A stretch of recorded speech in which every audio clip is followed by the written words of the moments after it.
We are a nation of immigrants. This country was not built by immigrants. This country was built by settlers who came here and built this country from nothing.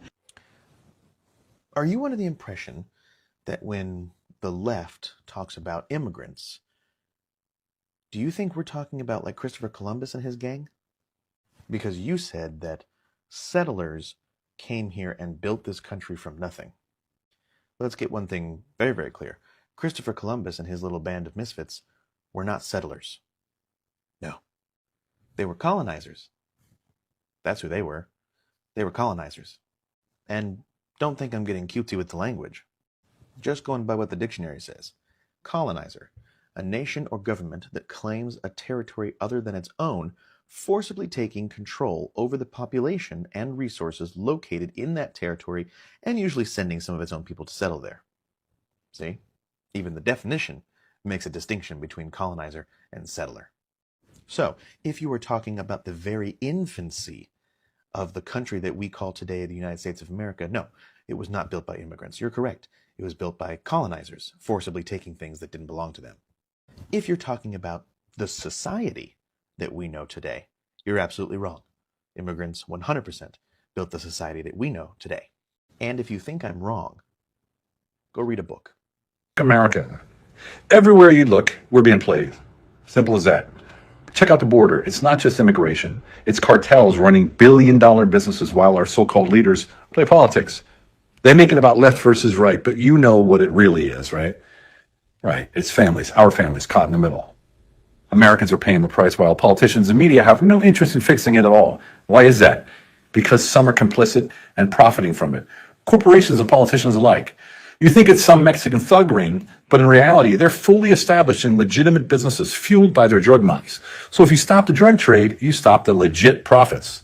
What about healthcare? Same story. If you get sick, you don't just fight the illness, you fight the bill, don't you? A system built to bleed you dry while drug companies brag about profits. And it doesn't matter who you voted for. Everybody feels it. Let me give you a personal example. I once went to the ER while visiting my parents in Pennsylvania. I was there for 45 minutes. The bill? $8,000. $8,000. For the same money, check this out, I could actually pay for 7 years of full coverage private health insurance in Turkey. The best doctors, no wait, private hospitals straight in. So tell me, why is that possible in a so-called third world country, but not in good old USA? I'll tell you why. Too many political campaigns and media companies profit from it. You can't kill the machine that funded the very campaign that got you elected, now can you? And the economy, well, they'll tell you the numbers look great. But numbers, they're just statistics. And you and I know the truth because we're the ones buying groceries, filling up the tank, paying rent or mortgages. Washington calls it inflation like it's some abstract thing. It's not, because for regular Americans, it's survival. Meanwhile, what's the big conversation? Billions of dollars overseas, endless meetings in Europe, endless discussions about a war we don't want or control. All while veterans who fought our wars sleep in parking lots. That's the game. Keep you distracted, keep you angry at your neighbor, keep you glued to red versus blue while the establishment laughs. But here's my point. They can't win if we stop playing. The guy across the street who votes different from you, he's not the enemy. The mom working 2 jobs to put food on her table, she's not the enemy. We've got more in common with each other than we'll ever have with the people cashing in on our division, no matter what they say. So what do? Because talking about the problem without action is just noise. This doesn't get fixed in Washington first, by the way. It gets fixed in your house, in your neighborhood, in your business, in your community first. We take care of our family first, our health, our money, our mindset, because strong families are the foundation of any strong country. We must stop letting the media program us to hate our neighbor because of a Trump or a Biden sign. Go shake a hand. Go talk face to face. You'll see real quick we've got more in common than the media and the politicians want you to ever believe. We must hold the powerful accountable. That means asking hard questions, refusing to play their division game, and speaking truth even when it's uncomfortable or dangerous. And we live with integrity. We say what we mean. We keep our word and stand on values that don't bend in the wind. If enough of us do that, if enough of us stop being spectators and start being participants, the system can break. Not by burning it down, but by starving it of what it needs most. Our division, our silence, our compliance and fear. We can't wait for Washington to do it. We fix America by fixing ourselves, our homes, and our communities first. That's how we win a fight like this, guys. And make no mistake, it is a fight, but not against each other. It's against the system that's been robbing us blind. And once we stand together, there isn't a cartel, a corrupt CEO, or a crooked politician that can stop us. That's the truth, and that's where I stand. And for my non-American friends, the same goes for you and your country. Your move. What's it going to be? Follow me on Patreon for more. I didn't know that the United States was formed by 13 British colonies. I didn't know that. I didn't know that. Where was I? Where was I at school? Firstly, let's establish what a colony is. What's a colony? Colony is a region of land that's under political control by another country, with the controlling country usually far away, far away. So they set up a colony. They go and send people, say, you, go set up a colony. In this instance, the British. You, go and find some land and take over it and set up a colony. Hello guys, welcome once again to the channel. I hope wherever you're watching, you're having a great time. Now, you've always heard people say that America is the nation of immigrants, and every ethnic group that exists in America came or arrived in America from a different part of the world. But then, where does this description leave Black Americans? Because we know that immigrants are people who move out of their country to another country in search of either greener pastures or escaping war and many other things like that. But then Black people did not just go to United States, especially those who came from Africa, who were moved from Africa through slave trade. Where does this leave Black people who live in America?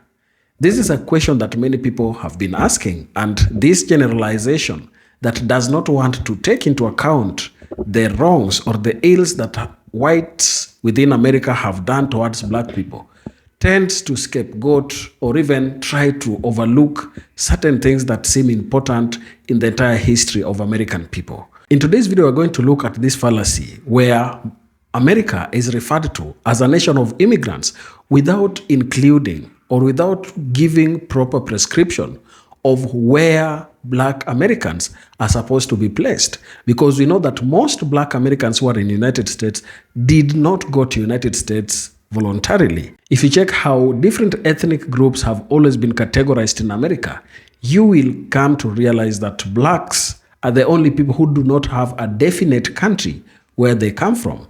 I want us to talk about this issue, but to help us understand it deeply are a compilation of videos that I've made of white Americans exposing this truth and the lie of American history as it has always been told. Let's watch this, come back and share our thoughts. So let us go all the way back to 1620. 1620 is when the Mayflower, a ship set off from England in search of America. And on board was 102 passengers. Initially, two ships set off, Speedwell and the Mayflower. Speedwell, not so Speedwell, got a leak, had to turn back. And as a result of them only having one ship that worked, they crammed even more people on. So 102 passengers were on a really quite a small ship. Get on, everybody! September the 6th, 1620. Go! Go! As you would imagine, the journey was fucking horrible. It took 2 months. Everyone was crammed together. Loads of people got sick. 2 people died. Lots of people got disease. I don't want to be on that ship. Hooray, I see land. Let's get the fuck off this thing. Finally, after what was actually 66 days at sea, the Mayflower lands in what is now Massachusetts, in Cape Cod. 102, the 100 passengers disembarked and they set up a little colony. They found a space in what was Plymouth Harbour. Why did they choose Plymouth Harbour? Because it had calm seas, so for boats to come and go, had freshwater river, and it had great land for crops. And then, between them, they signed what was called the Mayflower Compact. And the Mayflower Compact said these things. It said, we're loyal to the king, we're Christians, we shall be fair and just, and we will all work for the common good. And they appointed John Carver. And John Carver was voted in by 41 men. We will be just and fair and good, but no women can vote, all right? Their first winter in this little settlement, this little colony, sucked. 47 were left by the end of the winter out of the 100 that had landed. And old John Carver, who'd just been voted in, he didn't make it. But they voted in William Bradford. John Carver could have had a good run. William Bradford ended up being in charge for decades. Right, so these British colonists, they were the first people to live on this land. Of course they weren't! Native Americans lived there! What's wrong with you? In fact, 2 tribes lived there. And actually, the tribes helped these new colonists settle. And the first harvest of 1621, the English settlers, led now by William Bradford. I say, hi, William Bradford, hi, how are you? They invited the Native Americans to feast with them. And guess what? That's what we now know today as Thanksgiving. So I live in America, and I'm English, and the Americans have Thanksgiving, and I say, well, that's got to be some sort of an American holiday. And of course it's an American holiday, but I didn't realise it was initially initiated by the British and the English people who arrived here, so I should be fucking celebrating as well! While we're here, who wants to know the order of which the colonies were formed? 1607 Virginia, 1623 New Hampshire, 1626 New York, 1630 Massachusetts, 1633 Maryland, 1636 Connecticut, 1636 also Rhode Island, 1638 Delaware, 1663 North Carolina, 1663 also South Carolina, 1664 New Jersey, 1681 Pennsylvania, and all the way over in 1732 Georgia. They were the 13 colonies that were to form the United States of America when the revolution happened in 1776. You know, every time I say the American Revolution, I do this, like I'm sort of pitchforking somebody. And of course, in 1776, there was a big uprising, and I didn't even fucking realise it was an uprising of essentially English, British settlers that had become American patriots that decided they didn't want to bow to the monarchy anymore. I thought they were American people, but I suppose they were American people because they decided they didn't want to be English anymore and they lived and settled in America. Why didn't I know any of this? So anyway, we've done a whole thing about the revolution, but in 1776, they were like, fuck this bullshit. We don't want to fucking bow down to the fucking English monarchy. This is our land. Fuck the colonies. We're going to start the United States of America. And the uprising was complete, and they drove away the English forces, and the United States of America was born. This one's for the Southern men. Not the politicians, not the bootlickers in Washington pretending to know bourbon from Boone's Farm. No, I'm talking to the good old boys. The poor but prouds, the ones who can bait a hook and throw a punch. The ones who cry at funerals and grin through pain and tip their hats even when the world spits in their face. The ones that sound like me and look like me and were raised like me, but somewhere out here on this long stretch of American decline, you've lost the damn map. What in the holy goddamn hell happened to you? Once upon a time, a Southern man was many things, some good, some bad, but almost always real. You could hear it in the callous vowels of his draw and see it in the crack of his knuckles. He stood for something. He stood up even when the wind blew hard against him. He didn't need a flag the size of a billboard or a Facebook profile soaked in eagles and assault rifles to prove he loved his home. He just lived it, quietly and fiercely, with a bite and a laugh. And now your heroes are Donald Trump Jr., a taxidermed mannequin in a vast pro-vest, and Eric Trump, a human gaff, J.D. Vance, who sells Appalachian grit like it's a can of soup, and Tom Cotton, the poster boy for robotic boot polishers. These are your Marlboro men? These aren't Southern men. They aren't even men in the sense my grandfather meant it. They're simpering little power fetishists in tailored camouflage, chugging masculinity supplements and playing Patriot on sound stages built by Wall Street. If these boys walked into the Queen of Clubs in Helena, Arkansas, they wouldn't make it past the jukebox. My granddaddy would have squinted at them, growled, and then beat the ever-living dog shit out of them just out of instinct. He bar fought like it was a second job, and not because he was proud of it necessarily. He actually rarely spoke of it. But because where we come from, there's a language older than words. And sometimes in a world full of liars and leeches, a fist is just shorthand for don't tread on me. He didn't fight for ego. He fought to defend the sacred ground between the front porch and the bar stool. And if you walked in greasy, smug, and full of yourself, the kind of man who'd lie to the waitress and kick a dog, he made sure you left different than you arrived. Donald Trump is just a New York greaseball with hands softer than an overripe peach and a mouth that runs like it's late to a poker game. His sons are worse. Soulless little guys dipped in deer piss and bravado. Junior, with his desperate little beard and his safari outfit, looks like a guy who tries to start fights at Little League games and calls security if it gets sideways. Eric, God bless him, is the kind of guy you'd hand a hammer and spend the next hour and a half watching him try to unscrew a nail. They're not men. They're just hair-gelled cartoons playing lumberjack. They don't work. They don't serve. They don't sacrifice. They don't build or fix or do a goddamn thing but inherit money and lie about it.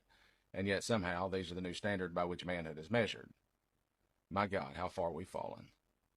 They exhibit nothing, not one thing that we were raised to believe makes a man. Not courage, not humility, not grit, not loyalty, not strength of heart or spine or word.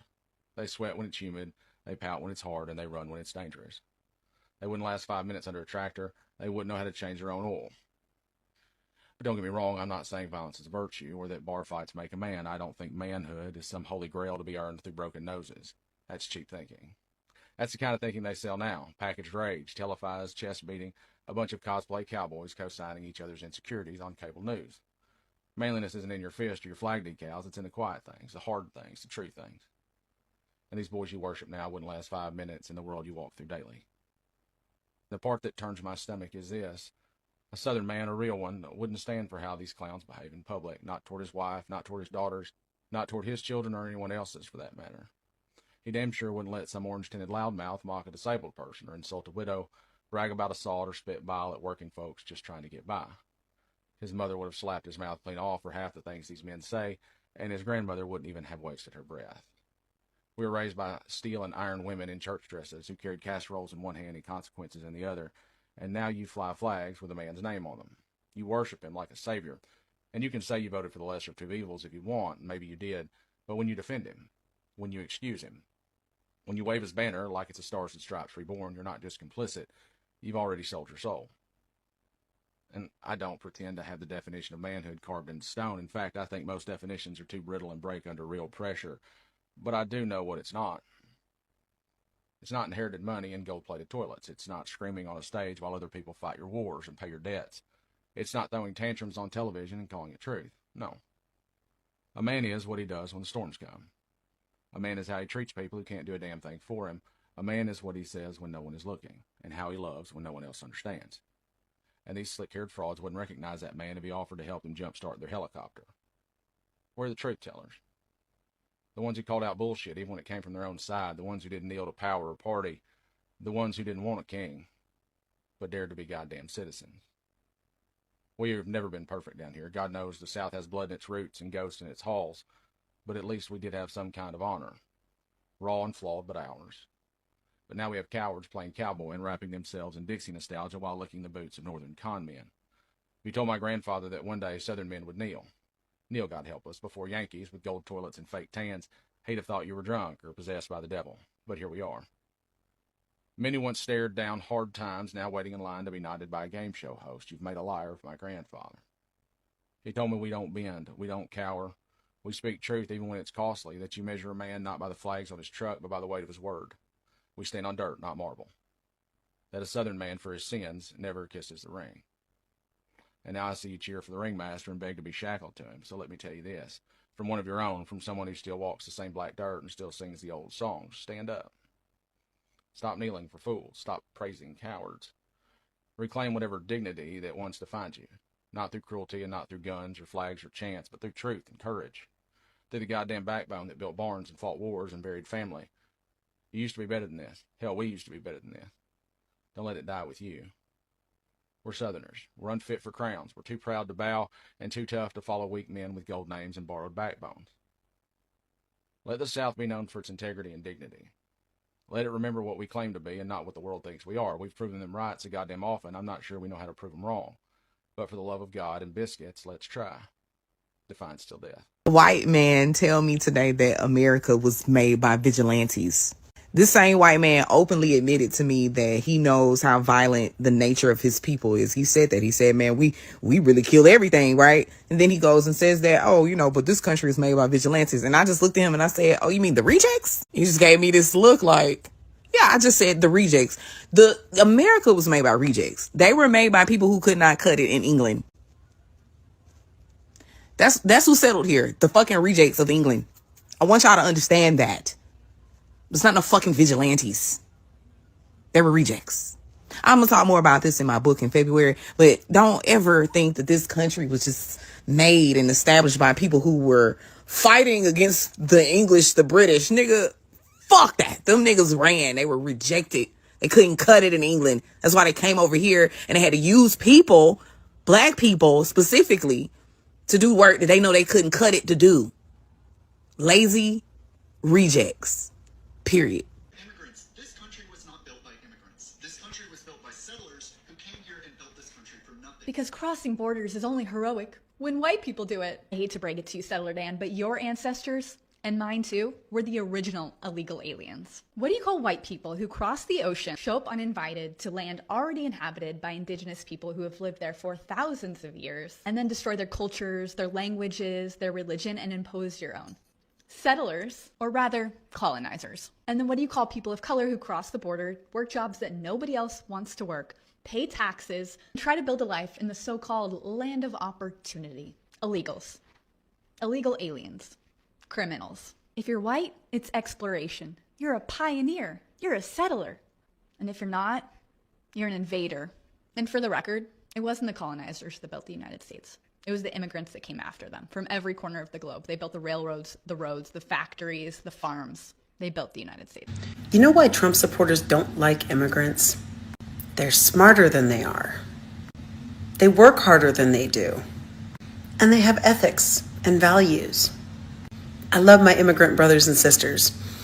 You guys do so much for this country. Thank you for all you do. And don't let these maggots wear you down. We need you.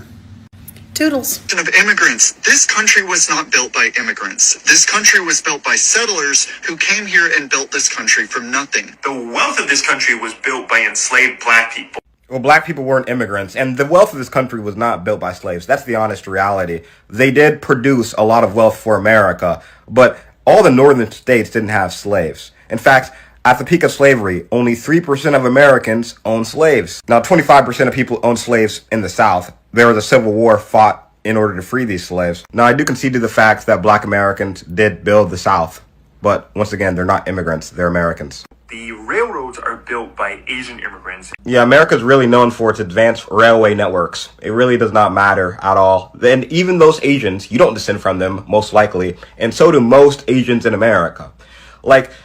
It's like me taking claim for what black Americans built in America. I don't descend from those people at all, actually. So it's like you claiming that is just funny. Every time the U.S. went to war, it imported Mexican immigrants to help win the fight. Now, the whole point of this video, the original creator's point, is that when we say America is a nation of immigrants, it's basically saying that the people who came here were coming to an already developed country. That is not the case. America is already developed. If you're an immigrant post-1960, you didn't build shit. Can we be real here? You came to an already developed country. If you did come here before 1960, especially in the 1880s, you really were coming to a land that was not developed at all.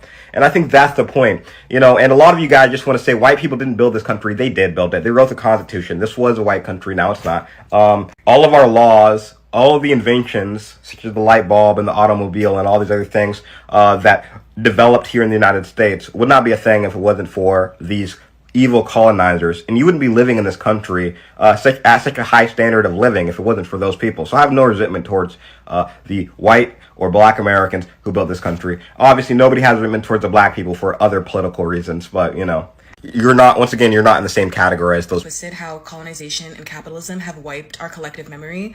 Because what do you mean homelessness wasn't even a thing until the 1600s? What do you mean the origins of homelessness can be traced back to colonial America? And the best that Western leftists can do is just argue that we need affordable housing. No, you shouldn't be paying for shelter. Because we weren't doing that for years. Until this fuck-ass country was created. The solutions aren't even solutions. They're band-aids on gash wounds. The jugular has been split open and everyone's just put some ice on it. It genuinely makes me so mad because it's you think we were doing that for thousands of years? The indigenous peoples of this continent, of the Americas, Africa, Australia. Do you think that our ancestors were paying some random bozo that has nothing to do with them every single month just to have a roof over their head? That shit is an export. Feudalism, landlords, that is a colonial export. We were not doing that since the beginning of time. If you needed a place to live, you would build a house and you would live there until you didn't. And it blows me because it's even if you suggest, hey, no one should pay for housing because we all needed to live, people look at you like you are crazy. People will fight you on that. Okay, cool, affordable housing, but that's not gonna stop the upward tick of capitalism because there's no end goal.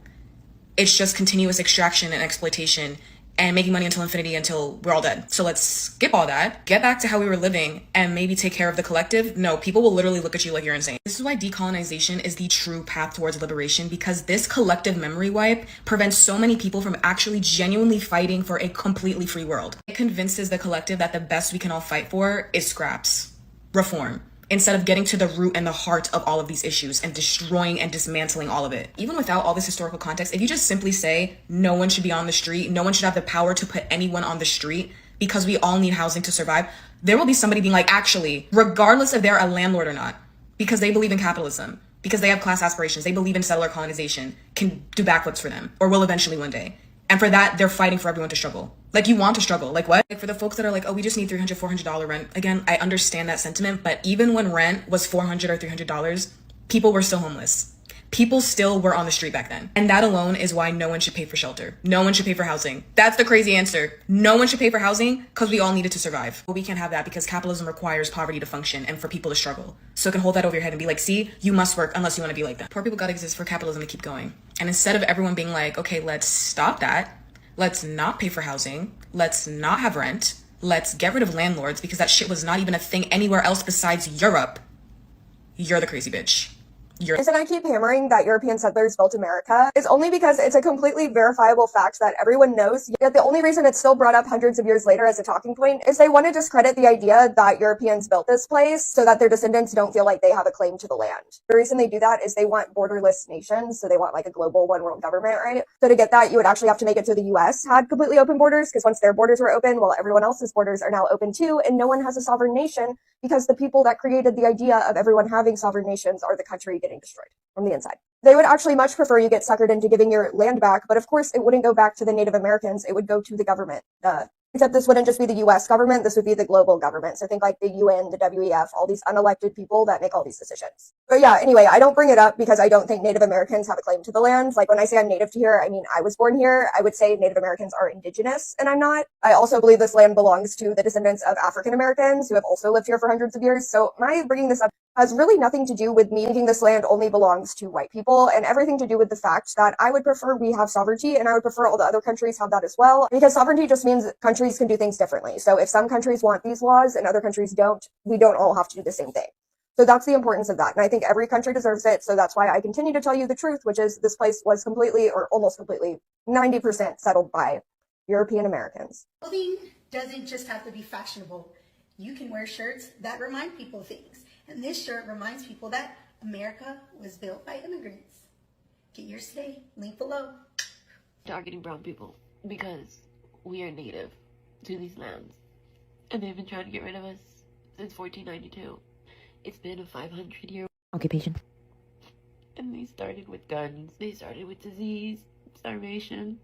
And all our ancestors made it far enough for us to exist. They're the ones that got away. Our ancestors were warriors, healers, and they're the reasons that we're here. So when we don't claim our indigenous heritage, and we think we're not native enough, we are disregarding everything they survived. We are erasing our own identity, something that they've been trying to do for 500 years, and they try to confuse everybody by calling us Latinos, Hispanics, immigrants, foreigners, illegals. The whole time we're native, we're indigenous, we belong to these lands, we are these lands. They keep trying to erase our history, they keep trying to erase us. I feel like the only thing that could save us is if we spread the truth about who we are. And I know it sounds so simple, but they've put so much money and resources into trying to make you forget, and it's worked. We have a voice, and we have platforms, and we can spread the truth far and wide. The truth will liberate us, but it will also help save this planet.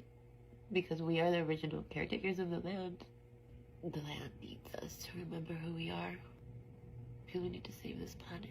News. The Trump administration questions Native Americans' birthright citizenship in court. The Trump administration argued in court to limit birthright citizenship for certain groups of people here in the United States. Part of their argument involved questioning whether Native Americans, who are citizens of their own tribal nations, qualified for U.S. citizenship under the 14th Amendment. The 14th Amendment, which was ratified in 1868, states that all persons born or naturalized in the United States and subject to the jurisdiction thereof are United States citizens. This basically means that anyone born on U.S. soil automatically is a United States citizen. However, the Trump administration is focused on one phrase of the 14th Amendment, subject to the jurisdiction thereof. And they argue that not everyone born in the United States qualifies as subjects to the jurisdiction of the United States. The Justice Department cited the Civil Rights Act of 1866, which was ratified 2 years prior to the 14th Amendment, and is one of the earliest laws that defines citizenship.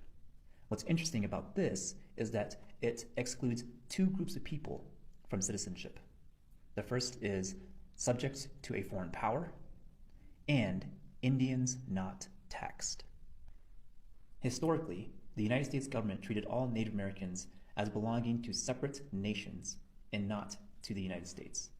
And that all changed in 1924 with the passage of the Indian Citizenship Act, which granted all Native Americans in the United States citizenship. The Trump administration is arguing that the 14th Amendment should still exclude Native Americans because we are still subjects to a foreign power, which is our tribal nations, and they are citing a Supreme Court case that was decided in 1884 that stated that Native Americans are not U.S. citizens unless they denounce their allegiance to their tribes. This is very controversial because the United States government and tribal nations have a long-standing agreement stating that Native Americans can have dual citizenship with the United States government and with our tribes. And the arguments that the Trump administration is trying to make will undermine all of this and throw away hundreds of years of treaties and negotiations that allow us to have our tribal sovereignty today. In addition to that, the 1884 Supreme Court case that decided that Native Americans are not U.S. citizens unless they renounce their tribal allegiance was basically deemed useless after the passage of the Indian Citizenship Act of 1924. No, I want an answer to that because that's your slogan, make America great again. When was America great for you? Okay, that is, American great is our freedom. Freedom, your freedom? Or all of our freedom? Everybody's freedom. Everybody's freedom. So yes. when was America great for all of us? When our forefathers. Forefathers, the ones that own people? No. Which ones? You have to look at the history. You got to look at the history. I am. I'm asking you, which for? Which Washington owned 300 people and went after a few of them for running away. They signed a constitution that made black people, enslaved black people, 3/5 of a human being. I don't think it was great then, if you're asking me, a black woman. Right, but you have to understand what our history to get where we are today. What's happening is our media. No, Jackie, because again, if you can't walk me through the greatness of America and how you want to restore it to a place where it was great before, your whole argument falls apart. So walk me through when America was great. Okay, so America has been great forever. Now the problem is the people. For who though? No, I can't wait because you need to answer the question. And again, you call up, and I'm glad, Mississippi. I love the state. You're a Trump supporter, which I want to get into the reasons behind that. But it's all around this freedom thing and this greatness thing, and we need to settle on what that looks like for you, and for me, and then for all of us. Because if it's not going to be great for all of us, then it's not great for any of us, Jackie. Well, my question is, why don't you think it's great? Because I've grown up, and Okay, no. You answer my question first, please. Okay, so you're asking me when it was great. It's been great. It has been great. It has been great. So slavery was great. Trail of Tears was great. The Chinese Exclusion Act, great. The Japanese internment, great. That was great. Jim Crow was great. Back of the bus, colors only water fountains. Let me see. Brown versus Board of Ed. Oh, the throwing of tomatoes at little girls. The bombing of a church with little girls in it. That was great. The hanging of hundreds and thousands of black people, burning down towns in the 1920s. The draft riots in New York because of people having to fight for freedom. Freedom is liberty is everything, right? Liberty is everything. That was a great America to you? Okay. Okay. You can't just say, okay, was it great or not? It's people that make it bad. People make it bad. Yes, racist people, horrible people, genocidal people make it bad. You're absolutely right. What a great moment of history there. I like how these whites are having to go back to their history books and read about certain complications that white history has tried to eliminate. You know that the history of black people in the United States has always been whitewashed. They don't want to talk about the infringements to human rights that they have exerted upon black people in America. They don't want to talk about their injustices that they directed towards blacks. And therefore, they always just want to talk about the nice sides. And if it is uncomfortable, they'd rather not talk about it. That is why you find that books discussing things like critical race theory are not allowed in American schools. They don't want their young children to know the wrongs that white people did to black people.